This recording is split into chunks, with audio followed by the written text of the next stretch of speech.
이 시간에 먼저 열왕기하 6장의 말씀을 좀 대략적으로 전해드립니다.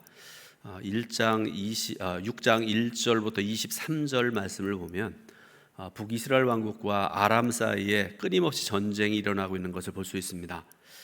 지금의 이스라엘과 이슬람이 그러는 것처럼 끊임없이 침략하고 전쟁하고, 지금도 여러분 이따금씩 미사일이 올라가고 그렇고 그러는 거 여러분 소식을 통해 듣지 않습니까? 그런 것처럼 당시에 북이스라엘 왕국과 아람 사이에 이렇게 전쟁하고 다투고 싸우고 하는 그런 삶을 살았다는 말씀입니다. 좀 더 범위를 넓혀서 말씀을 드리면 열왕기하 5장 6장의 상황을 한번 말씀드리면, 당시에 북이스라엘이라는 나라에 엘리사라는 선지자가 있었고요. 그가 하나님의 말씀을 백성들에게 전하고 있었고요. 여호람이라는 사람이 왕이 되어서 나라를 다스리던 그런 시기였습니다. 그런데 북이스라엘과 아람이라는 두 나라 사이에 항상 강했던 나라가 있습니다. 여러분, 두 나라가 이렇게 서로 침략을 당하고 그런다고 해서 두 나라가 힘이 비슷한 게 아니라요, 두 나라 중에 항상 강한 나라가 있었는데요, 그 나라가 어딘가 하면 바로 아람이라는 나라입니다. 그러니까 거의 전쟁할 때마다 일방적으로 아람이 북이스라엘 왕국을 쳐들어오고요, 침략하고, 심지어는 나라가 멸망당하기까지 사마리아 성을 에워싸기도 하고, 그런 상황이 두 나라 사이에 있었다, 그런 말씀인데요. 그런데 한 시기만은 예외였습니다. 능력의 선지자인 엘리사가 하나님의 말씀을 전하던 시기, 그때가 언제인가 하면 기원전 855년경부터 795년경까지. 자, 우리가 엘리사 하면 떠오르는 이미지가 있죠. 사람도 그렇고요, 성경에 나오는 인물도 그렇고요, 떠오르는 이미지가 있는데, 이 엘리사 하면 능력과 권능의 선지자, 그렇죠?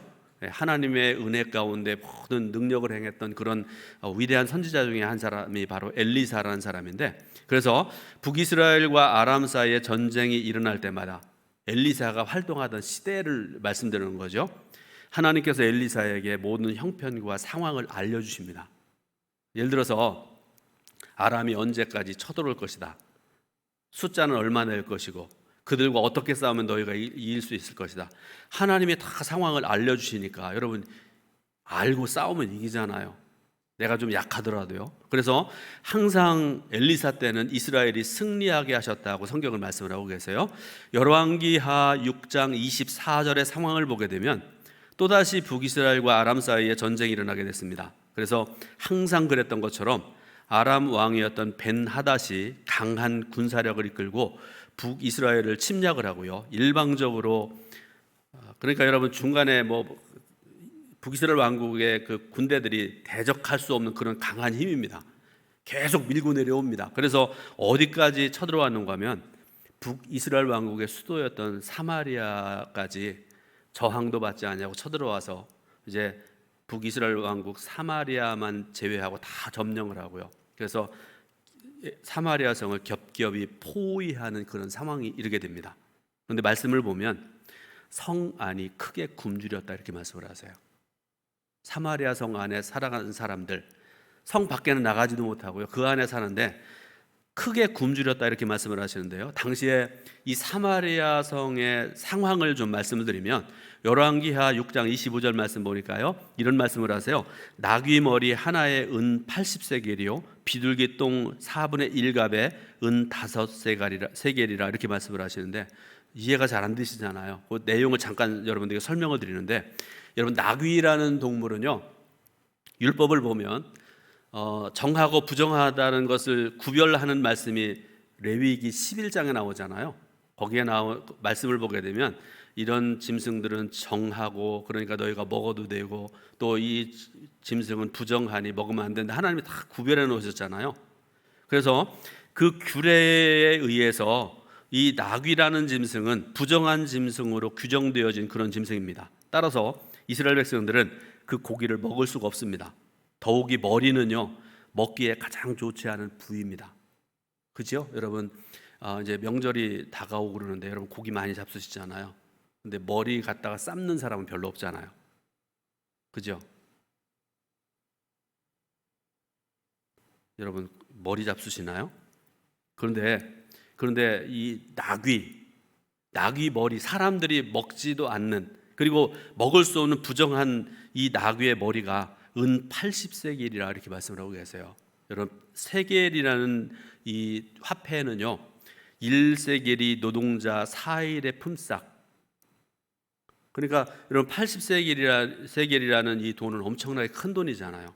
그 정도로 당시에 사마리아 성의 식량이 얼마나 극심한 것이었는가를 알게 해주는 그런 말씀이죠. 또 하나, 합분태 4분의 1 값의 은 5세겔 이렇게 말씀을 하세요. 여러분, 비둘기의 똥 4분의 1 값의 양이 그렇게 된다는 그런 말씀인데, 여러분, 아무리 좋은 똥이라도 짐승의 똥이 값어치가 없잖아요. 그렇죠? 값어치 없습니다. 다 버리지요. 그런데 비둘기의 똥값이 그렇게 비싸다는 것은 극심한 식난난을 보여주는 좋은 예가 되는 그런 말씀이죠. 그런데 여기서 끝이 아닙니다. 28절 29절 말씀 보니까 이렇게 말씀을 하세요. 또 이르되 무슨 일이냐 하니 여인이 대답하되 이 여인이 내게 이르기를 내 아들을 내놓아라. 우리가 오늘 먹고 내일은 내 아들을 먹자 하매 우리가 드디어 내 아들을 삶아 먹었더니 이튿날에 내가 그 여인에게 이르되 내 아들을 내놓아라. 우리가 먹으리라 하나 그가 그의 아들을 숨겼나이다 하는지라. 이렇게 말씀을 하세요. 여러분, 이 상황이 좀 이해가 되시죠? 먹을 게 없어가지고 아들까지도 잡아 삶아 먹는 그런 상황에 이르렀다 그런 말씀 아닙니까? 상상할 수 없는 일이 벌어진 것입니다. 고난도 그런 고난이 없습니다. 그런데 하나님께서는 엘리사 선지자를 통해서 멸망 직전의 북이스라엘 왕국을 구원해 주셨습니다. 오늘 말씀의 제목과 같이 고난이 변하여 찬송이 되게 하신 하나님, 그 하나님의 역사를 이스라엘 백성들은 역사상에 수많은 경험들을 했고요. 그리고 하나님을 경외하는 성도들의 삶 속에도 우리의 생활 속에서도 수도 없이 그런 일들이 일어나게 되는 것입니다. 다만 우리에게 믿음이 없어서 하나님께 구하지 못하고요, 때로는 하나님께서 이루어 가시는 역사를 경험하지 못할 뿐입니다.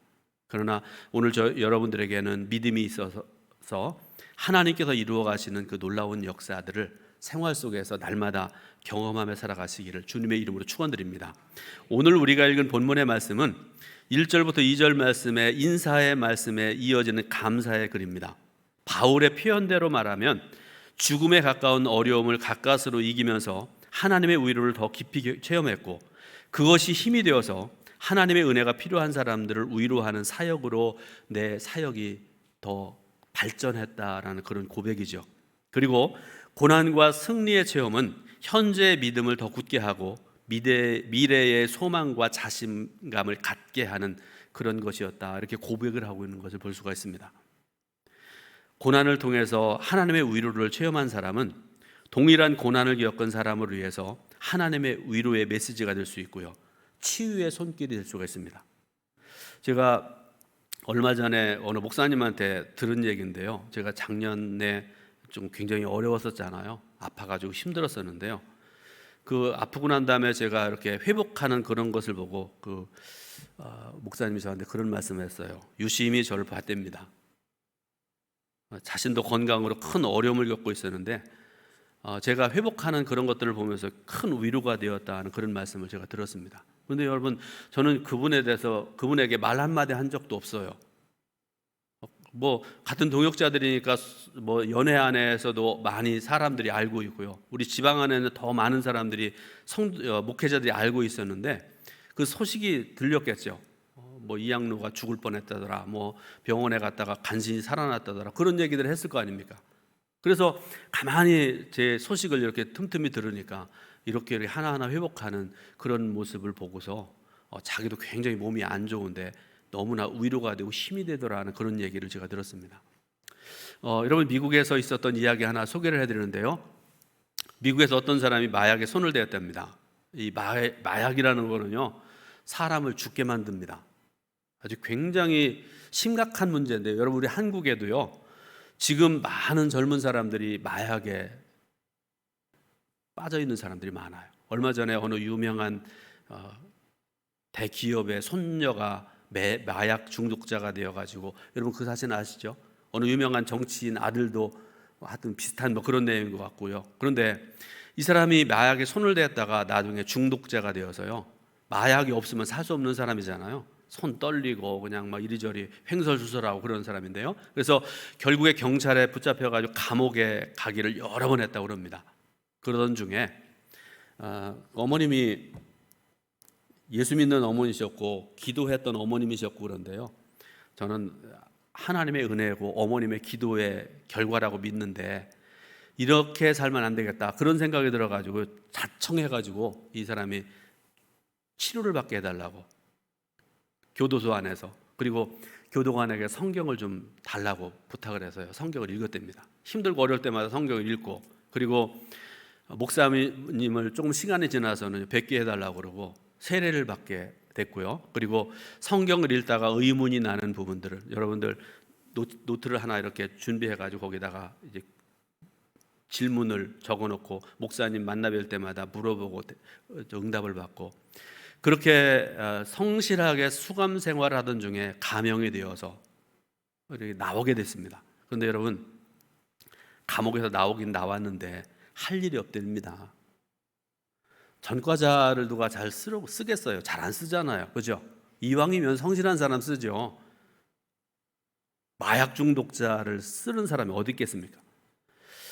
그래서 감옥에서 나와서 살아가는데 기도하던 중에 이렇게 살면 어떻겠는가 싶어가지고 나같이 마약에 빠진 사람들, 빠져있는 사람들, 그들에게 복음을 전하면 되겠다 생각을 해가지고요, 이 사람이 열심히 공부를 합니다. 대학을 진학을 했고요. 뭐 대학도 여러 종류의 대학이 있겠는데 어쨌든 대학을 들어갈 정도로 열심히 공부를 해서 이제 MDB 과정을 거치고 목사 안수를 받아서 이분이 이제 목사가 되어가지고 전국에 있는 교소들을 다니면서 거기에 자기처럼 마약 중독에 빠져있던 사람들, 지금 감옥에 있는 사람들 만나서 나도 이런 사람이었습니다. 그러나 이렇게 하나님의 은혜로 고침받았습니다. 그리고 또 마약에서 벗어나기를 원하는 사람들, 이 미국이라는 나라가 좋은 나라기도 하지만 이 마약이 이게 찌들어 있는 사람들이 굉장히 많은 나라라고 그러잖아요. 그래서 그 사람들 상담하는 곳에 가서도 그들에게 권면도 하고 복음을 전하는데요, 수많은 사람들에게 효과적으로 전도하고 주님께로 인도하는 삶을 살아가고 있다는 그런 얘기를 제가 책에서 봤습니다. 오늘 바울이 기록한 고린도후서의 전체적인 분위기는 두 가지입니다. 먼저 3절에 보니까 이렇게 말씀을 하세요. 찬송하리로다. 그는 우리 주 예수 그리스도의 하나님이시요 자비의 아버지시요 모든 위로의 하나님이시며 라고 말씀하셨는데, 여러분, 이 말씀의 내용은 찬송과 찬양이죠. 11절에 보니까 또 이렇게 말씀하세요. 너희도 우리를 위하여 간구함으로 도우라. 이는 우리가 많은 사람의 기도로 얻은 은사로 말미암아 많은 사람이 우리를 위하여 감사하게 하려 함이라. 아멘. 감사죠. 그러니까 오늘 말씀의 중심 내용은 찬송과 감사입니다. 그런데 이런 찬양과 감사의 근거가 있습니다. 모든 환난과 문제와 부담을 다 풀어서 녹여서 오히려 선을 이루는 방향으로 섭리하시는 하나님의 위로의 역사에 있습니다. 예상하지 못했던 공격에 문매를 받고 소망이 완전히 끊어질 때쯤에 하나님은 얼마나 멋지게 우리를 다시 살리시는 하나님인지 모릅니다. 왜 하나님께서는 이런 일들을 우리에게 허락하실까? 여러분 한번 생각을 해보시기 바랍니다. 일의 발생은 대개의 경우에 악한 사람들 때문에 그렇습니다. 그러나 그런 일들은 우리를 겸손하게 만드는 순기능을 하게 되는데요, 우리로 하여금 하나님만 의지하는 법을 배우게 만들어 주십니다. 그런 후에는 앞으로도 사망에서 우리를 건져내시는 구원의 하나님을 소망으로 굳게 붙잡게 되고요, 그러므로 우리의 앞길에 어떠한 일이 일어나도 두렵지 않게 되는 것입니다. 그러므로 이 말씀을 듣는 이 시간에 우리는 이 본문 말씀을 통해서 몇 가지의 신앙적인 교훈을 얻을 수 있게 되는데요, 그 중에 첫 번째, 그리스도인의 삶에는 반드시 고난이 있게 된다, 이렇게 성경은 말씀을 하고 계세요. 우리가 예수 믿고 살아가면서 오해하지 말아야 될 것이 있습니다. 어떤 사람은 예수님을 믿으면, 예수님 안에 살아가게 되면 모든 것이 잘 되고 날마다 성공하고 무조건 만사 형통한다는 그런 생각을 가지고 살아가기 쉬운데 그렇지 않다는 것입니다. 이건 성경적이 아닙니다.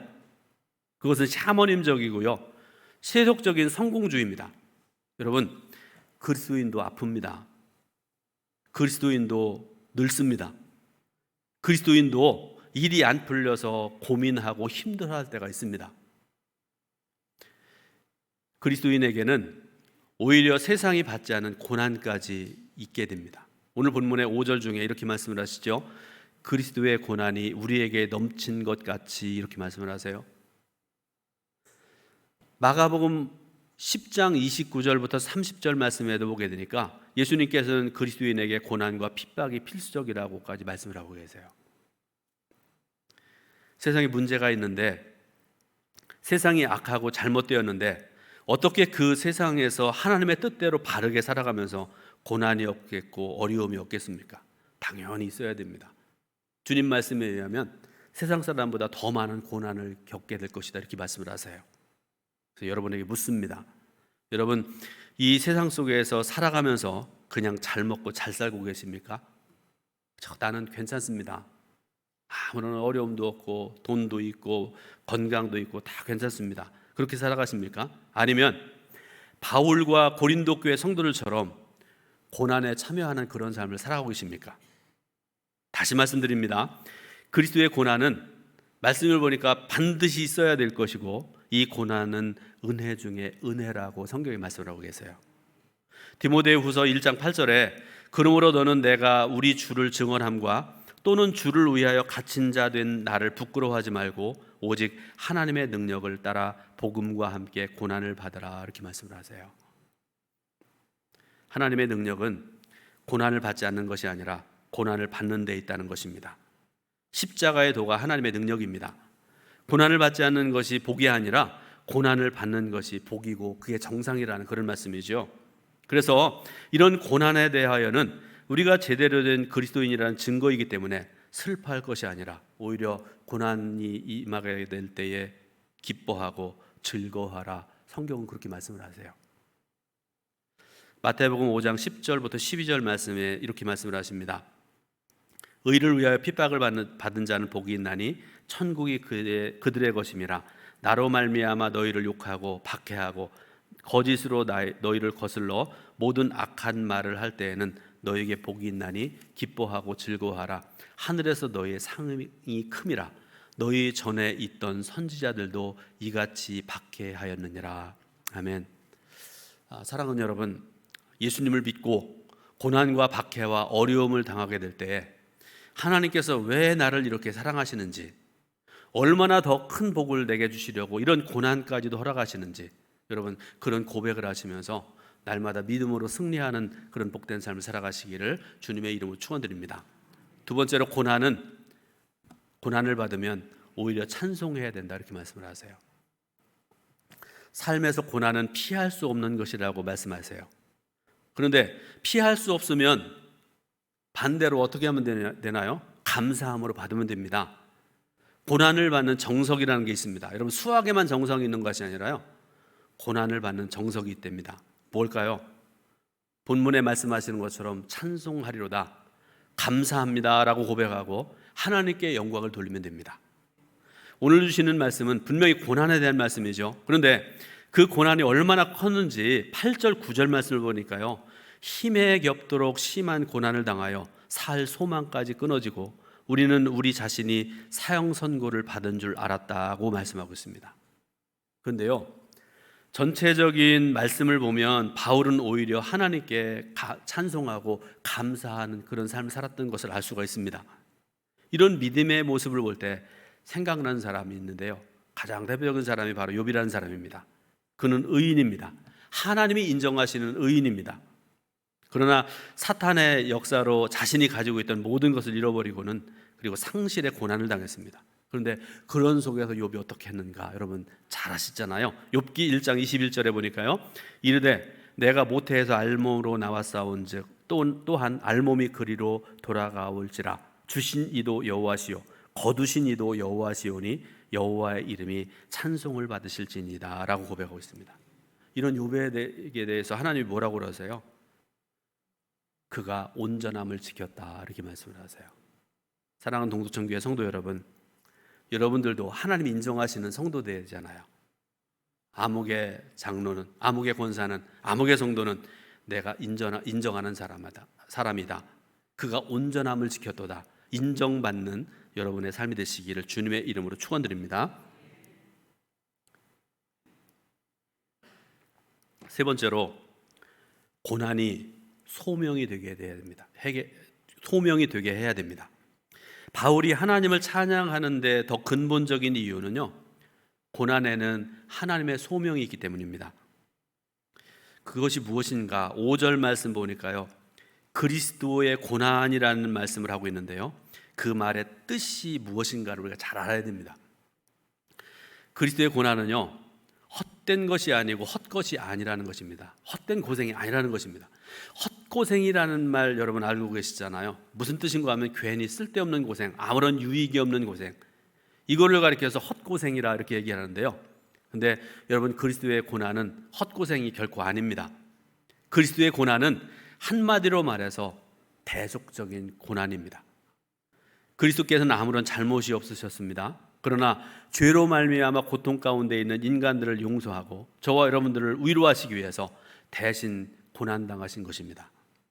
이사야서 53장 4절과 5절의 유명한 말씀 또 우리에게 주고 계시는데요, 그는 실로 우리의 질고를 지고 우리의 슬픔을 당하였거늘 우리는 생각하기를 그는 징벌을 받아 하나님께 맞으며 고난을 당한다 하였노라. 그가 찔림은 우리의 허물 때문이요 그가 상함은 우리의 죄악 때문이라. 그가 징계를 받음으로 우리는 평화를 누리고 그가 채찍에 맞음으로 우리는 평화를 누리고 그가 채찍에 맞음으로 우리는 나음을 받았도다.